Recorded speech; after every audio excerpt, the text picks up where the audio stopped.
All right, in today's episode, we are going to talk about confrontation, who we are, fight or flight. Do we stand in it? Do we run from it?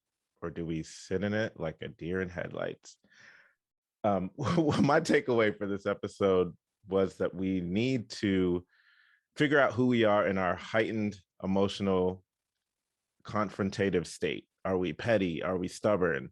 Who are we?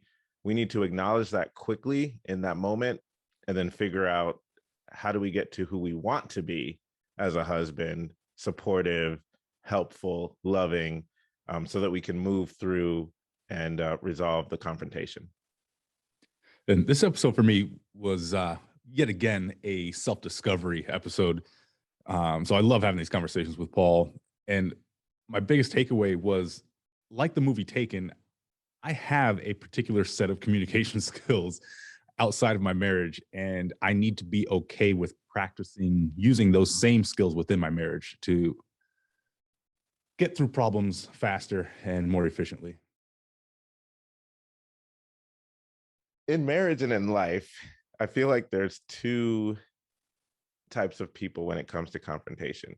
You have the person that is like ready and leans in, maybe a little bit more assertive slash aggressive.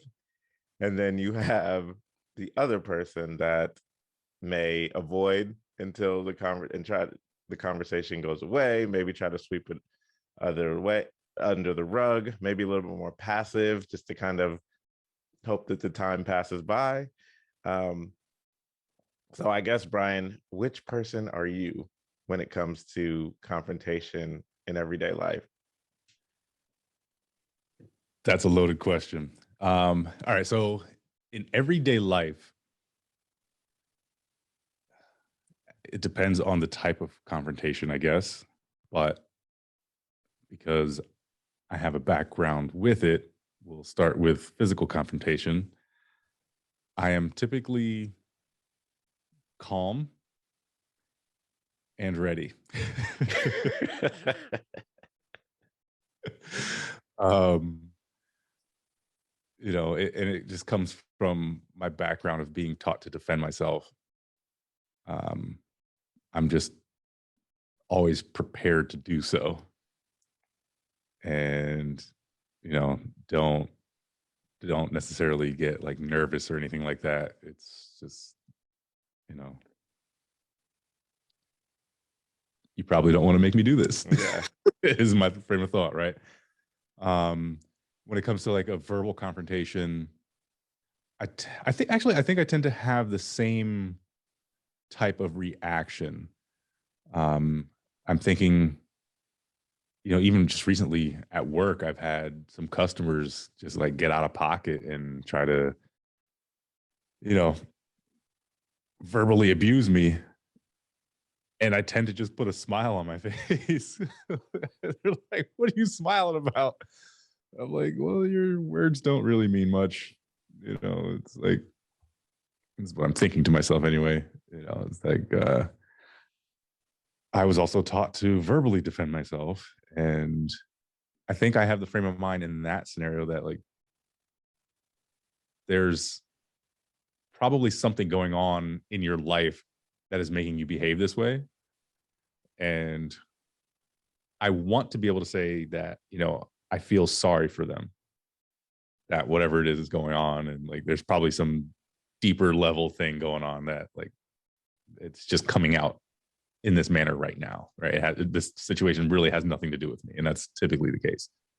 But then it goes back to like, if something should pop off, I'm gonna be all right. So yeah, I hope that answers the question. Yeah, no, that does. Ready for the the confrontation, but not seeking it out per Right. se. Not Um, any younger. I yeah, used to see. right. Yeah, I mean, I would have to say I am in life. I'm generally a last to speak person, so I might be closer to the avoid till it goes away. Um, on a topic that I'm not knowledgeable of. Got it. So if you want to come at me or if you want to just start spewing off knowledge that is totally off base on something that I have a little bit of knowledge of, then I'm not coming for you in that sense, but we'll definitely get what the actual truth is for whatever that situation is. And I try to be as objective as possible, not like a this is my truth thing, but no, like this is the data that supports this. That's kind of where I go. But I am not always that way when it comes to confrontations or um, arguments, for lack of a better word, in marriage. So are you in that same space when it comes to marriage? No, no, I am. I'm poor at being in the confrontation space within my marriage. Um, it's I don't know where it originates from, and I've been thinking a lot about this lately. In a point of contention with my wife, I typically just get quiet. And all right, so let me put this out there. The other day, she said something to me, and I don't necessarily think it matters what she said. It was more or less the tone that she said it with, right? And I think more and more I'm starting to realize it's her tone that she uses sometimes that triggers me, right? And then rather than just like clapping back, because I don't want to be that person within my marriage, I just get quiet. And I don't think I want to go to the extent of thinking that it's going to fix itself or like waiting until it goes away, because I understand that's not a thing. Mm-hmm. But I get trapped in my mind of thinking about why I'm upset. And then rather than asking her, like, why did you talk to me like that? I just stew. You know what I mean? And so I'm trying to be better at that. But I'm still to this day doing a very poor job of it. Right? There's times where I can have a conversation in the moment, but too many times I'm still sitting there and just stewing about why did this happen, why I'm upset about something, and I don't take the appropriate steps to move forward. Yeah. I hear that and I feel that. And I feel that there are many of us husbands out there that have gone through that or go through that depending on the situation, right? Mhm. Um, I will say, as being married to a person who is very tone aware, one thing that we've kind of had to work through was being able to call that out when it happened and be okay with the other person calling that out. Yeah. Because again, with our marriage, right, it's always realizing that the other person has the best interests at heart, Mhm. right, which is not always the feeling in this in the moment.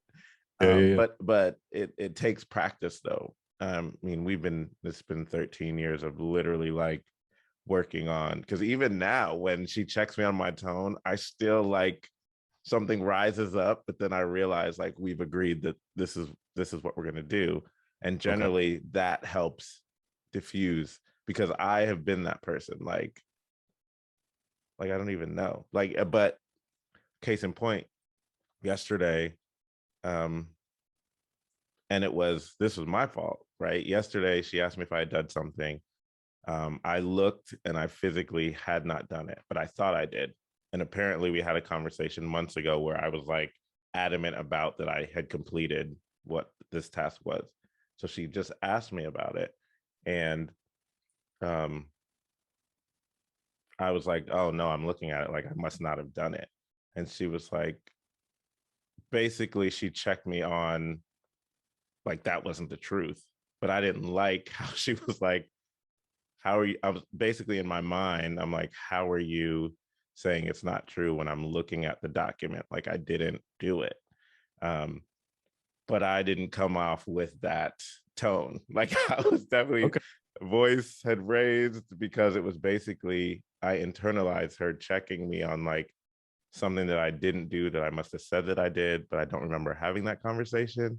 But then saying like in myself, I felt like she was saying you're lying, but Mhm. I'm also looking at the document and seeing that it's not done. So first of all, I cut her off, raised my voice, and then she was like, "You didn't even let me finish. Like, why are you talking to me crazy? You didn't even get to finish." And then once she explained why she had said that can't be true was because when I asked you about it before, you had said you did it. So then I was like, now eating crow, Mm. like, and like normally, like in probably 5 years ago, I would have not said anything, no apology, just like got quiet and like just sat there like, oh, and then going through my mind, this is dumb.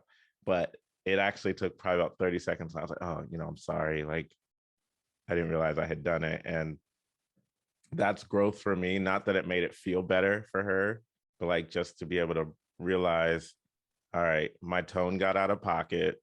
She checked me on it. I worked through it quickly, and now I'm even able to apologize, which I probably wouldn't have done 5 years ago until she asked for like, are you gonna apologize for that or not?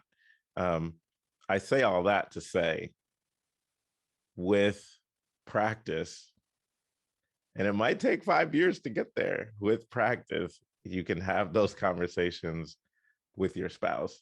But yeah, if that would happen 4 or 5 years ago, maybe even 3 years ago, it would not have been as smooth, quote unquote, as it went today. Because it was still like, how you just get that feeling when like, or maybe it's just me, like confrontation or something's about to happen, and you're like, okay, that is that fight or flight. Like, am I gonna get into it? Am I running?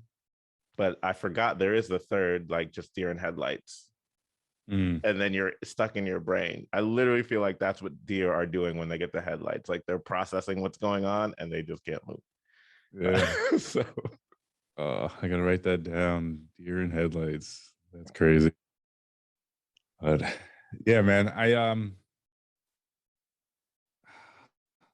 I find myself when I do finally come around leading with an apology, for some reason it makes it easier for me to start the conversation with just saying like, hey, listen, I'm sorry for X, Y, and Z, right?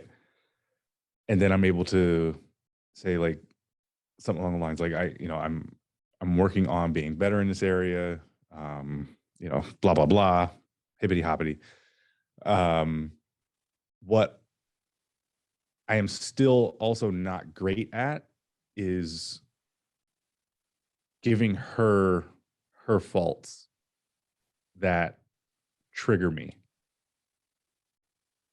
And now that I'm like sitting in the moment, I'm thinking to myself, like, this is probably largely the reason this keeps happening. We just haven't addressed it. Right. And I feel like I don't often get a reciprocal apology. do Does you feel that do you feel like you need the reciprocal apology? sometimes, Okay. sometimes, not all the time, but there are times where,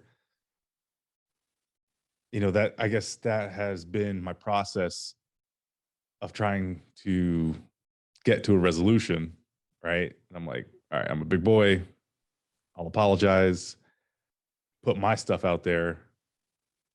And then I feel like a lot of times she like will take that and lean into me a little bit more, which if it's a serious offense, like I get. Um, and then occasionally I'll say, like, you do know, like, you had a part in this, right? Um, And I think I even said to you the other day, like there was an occasion where I was looking for an apology. I think I verbalized that, but within her apology, like it was like, for a lack of being able to describe it, it was like half breath apology, and then it was just right back to leaning into, but you. And I'm like, so then you're not really sorry for what you did? Like you just saying the words? That's just how it felt in the moment anyway. So and maybe that's why I get stuck too, because I don't feel like there's really a resolution happening. Right. There's a difference between saying the words and meaning them, right? And there's a difference between just, in air quotes, walking through a process, but not actually getting to a resolution. Right. So I guess that, like, how do you define resolution then? Like, is that a situational thing, or is it like preventing it from happening again? Yeah, I mean, a resolution, actually, I think it's just a agreed upon end between two people, Okay. right? That's fair. Um, I think that is what a resolution is. Yeah. Look, Um, and no. and it is a firm decision to do or not do something. Okay. So I'm gonna see, let's see, the act of answering or solving.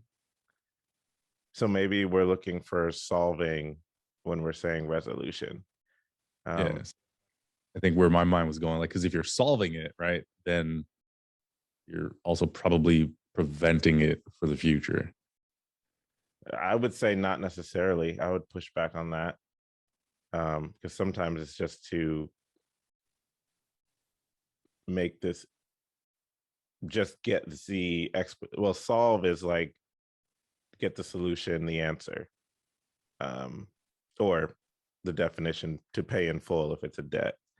Um, so it's more so getting to the point behind it, or Okay. like coming to the end of whatever the situation is. Um, Now, for me, I've been thinking since we've been talking, it's all about, I know we talked about it a couple episodes, but it's all about like a debrief afterwards, like coming back to that space, not in the heightened emotional situation of what we're doing.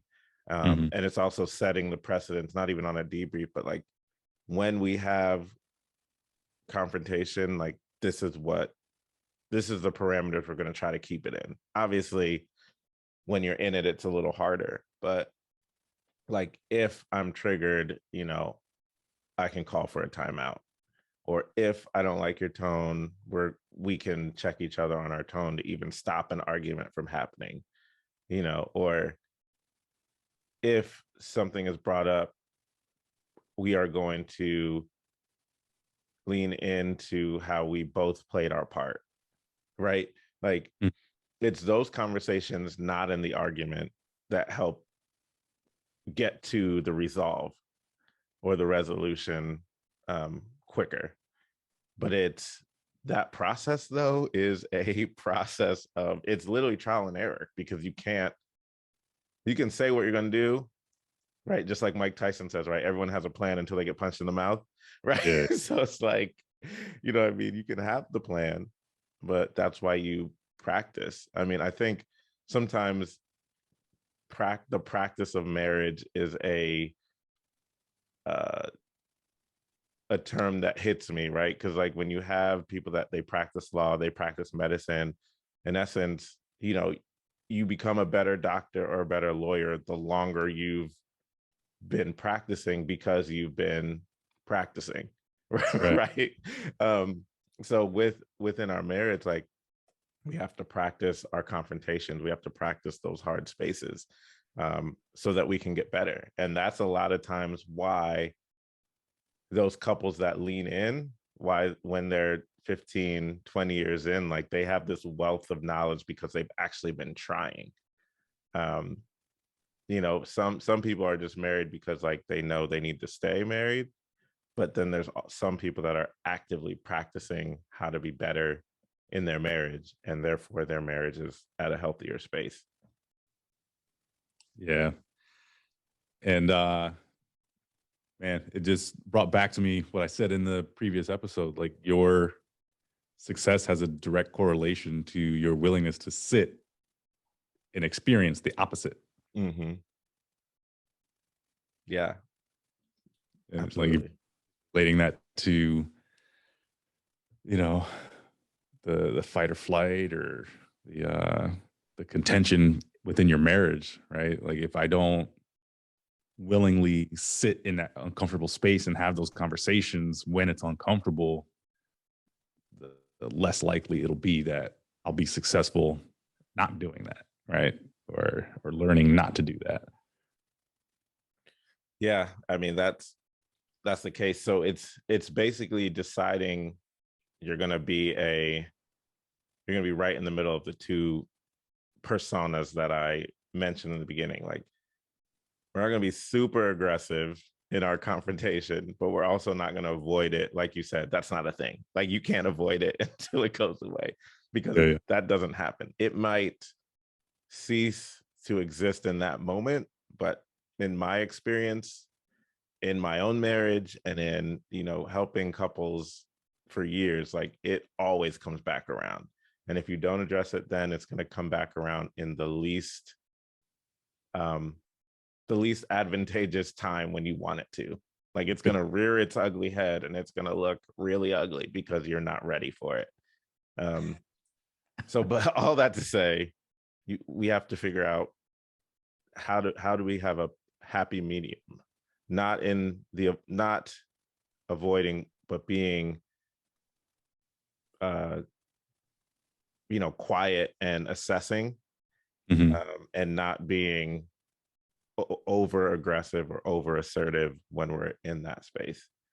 Um, but a quote that hit me before we move on to the next part, that hit me this week, and it really called me out. And just thinking about this is one of my friends, she posted, I have to remind myself all the time that being afraid of things going wrong isn't the way to make them go right. Hmm. One more time. I have to remind myself all the time that being afraid of things going wrong isn't the way to make them go right. So it hit me like, sometimes when you are anxious about a situation, like, you go through all the scenarios that could go wrong, and you may avoid them because you're like, this is going to go wrong, or like something's wrong and you just like back away, but that doesn't fix it. That doesn't make it go right. Like, Right. my focus on that going wrong won't make it go right. So that's how I took it. Yeah. um, No. And I was just trying to sit in that for a minute to see if that relates to what I'm dealing with. I don't necessarily think that it does. I think for me, it's more or less like I'm just not wanting to sit in that uncomfortable space with my wife. I mhm. just hate it. Right. And so it's not that I'm fearful of that happening. I just don't want to be Yeah, there. yeah, Yeah. just like you Uh, said, your quote, yeah, the uncomfortable, sitting in the what you don't want to be so that you can become what you want to be. right. So it's just got to be a decision on my part to, like we said, be willing to experience that so I can be more versed in not getting to that space in the first place. Yeah, I mean, I still go to that place, but I go less than Right. what I used to. And Good point. there were a lot of conversations between, I mean, we Krista and I could have a 4-hour podcast on me and my inability to articulate what was going on because I was stewing and thinking about what was going on and not even just saying anything. Um, so I get that. And I feel like a lot of people kind of sit there. Um, yeah. So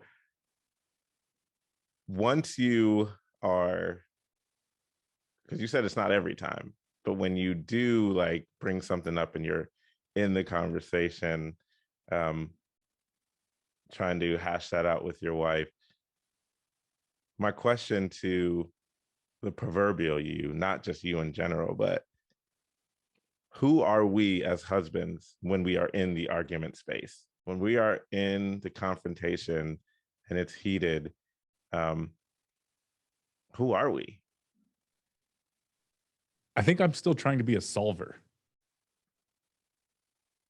if that makes sense. So that does, but how, for me, I don't know if I'm in solve mode if my feelings are hurt and my emotions are high.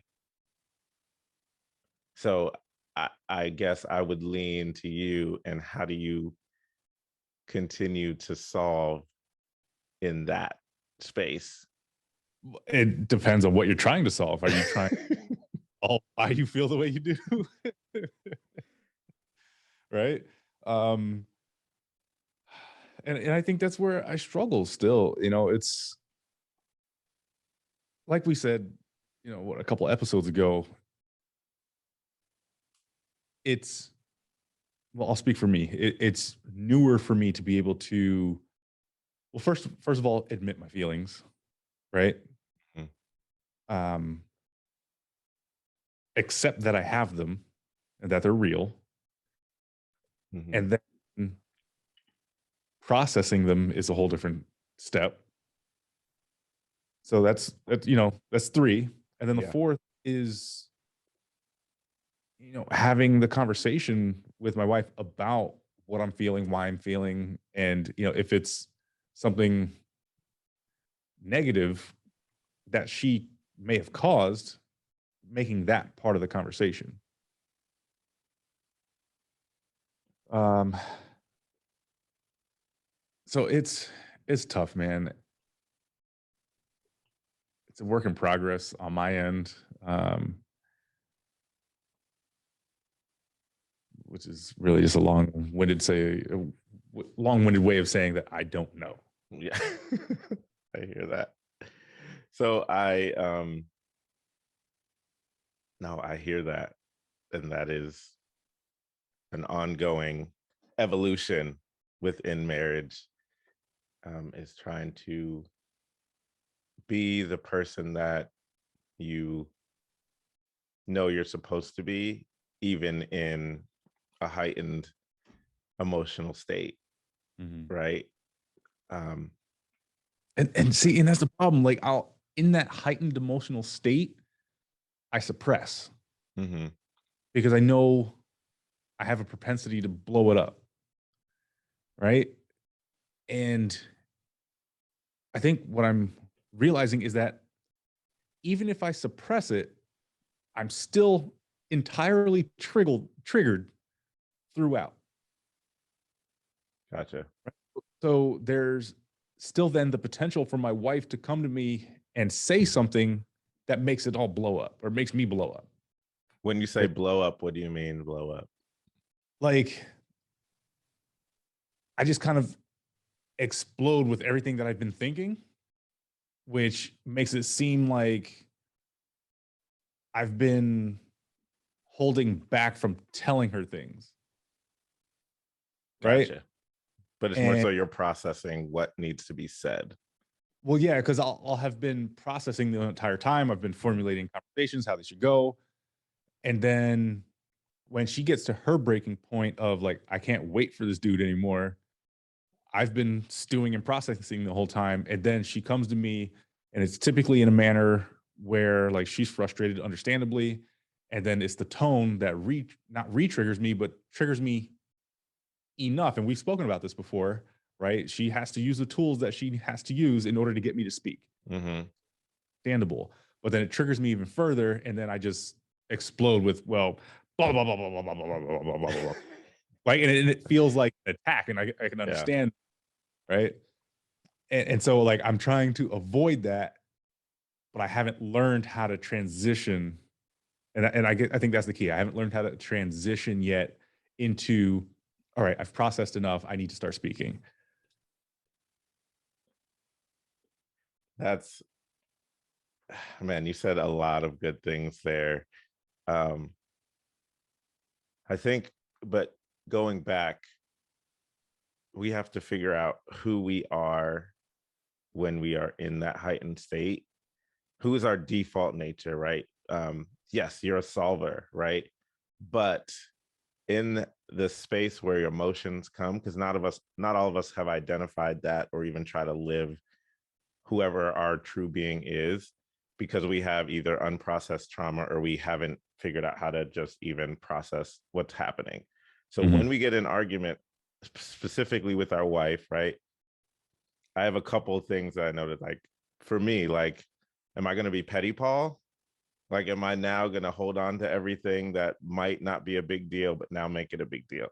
And am I now going to start bringing up old stuff that really doesn't bother me, but like now that I'm in this state, all these things are flooding back to my memory of things that may have ticked me off, and now I'm up, right? Am I going to do? Am I going to deflect any responsibility that I had in the moment when it's brought up? Like, who am I when it's, or if is it like, I'm not going to deflect, but I'm going to defend. And every argument, I have a hill that I'm going to die on, and I'm just going to stay there until time passes. Right? There's a lot of different people we could be, or I could be, I'll say, but then it's trying to figure out, like you said, how do I, what am I suppressing and why? Right? Am I suppressing my pettiness so that I can get through the argument, or am I just stewing for a later time and then it's all going to happen? Like, what, how do I get to the place where I can have the conversation with my wife, not make her pull out the arsenal to get me to speak and poke at me where she knows I'm going to at least give her something, because I'm giving her nothing at this point. Right. You know, or for those husbands that are fully in and they might be a little bit more aggressive and can process quick, and they're going to do, like, what is that point? Am I getting my point across, and how can I come, like you said, to a resolution, and how can we end it? So we have to figure out what kind of person we are, and then figure out why, or what tools can I have to get to the person that I am, not in the argument or not in the high emotional state. Does that make sense?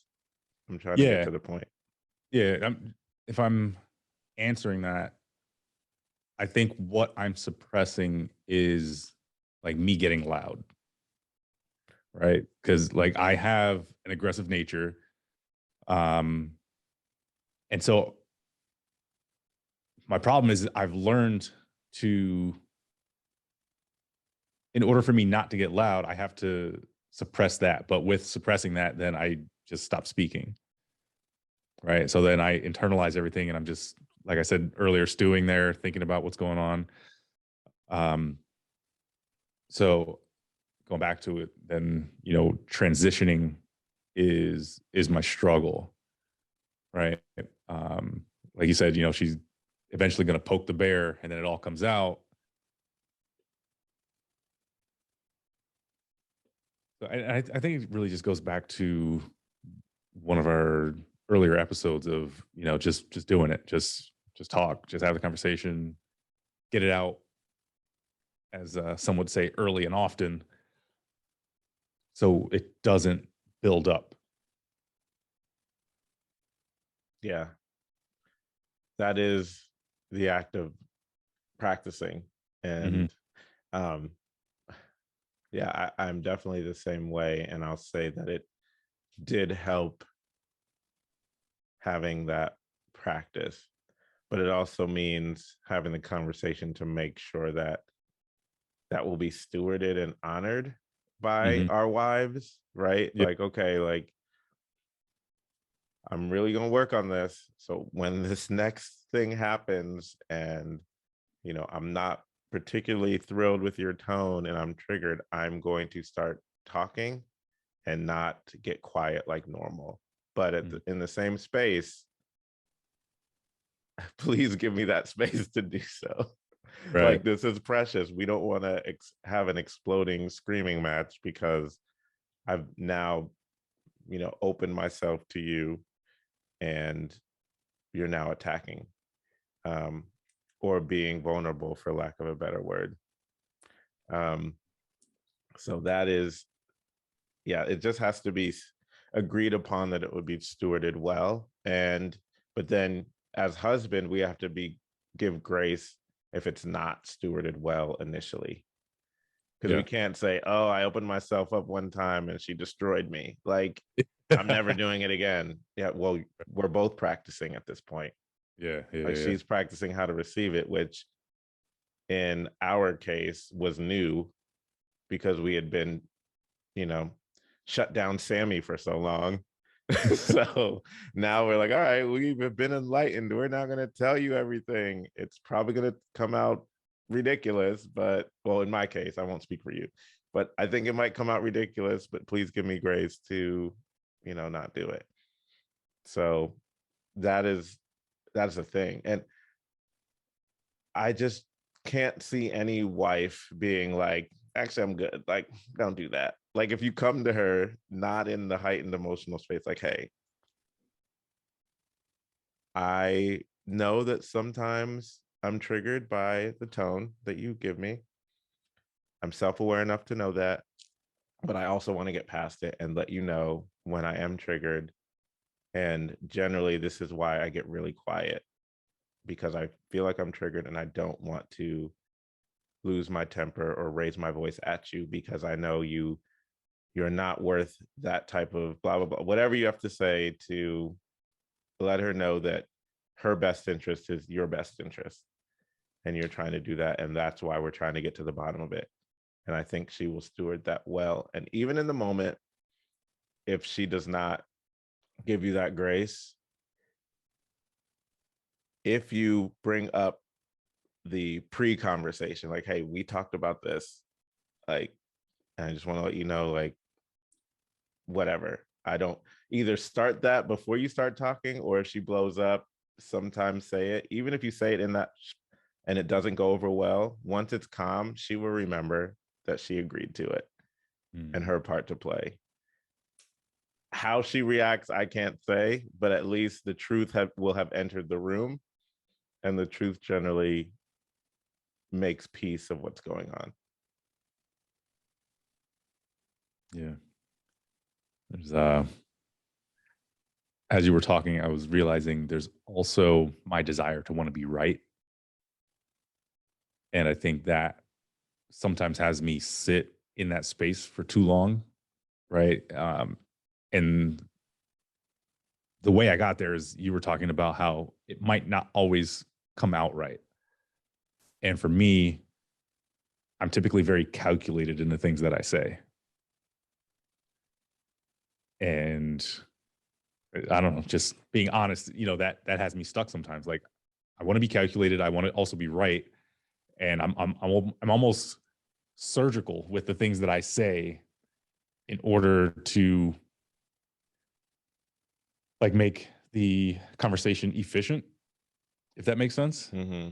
Right. Because all I want to do is not be in that pain anymore of Right. having conversation. So I'm going to say this in this manner with this tone and just shut it down. Right. And that's practically impossible.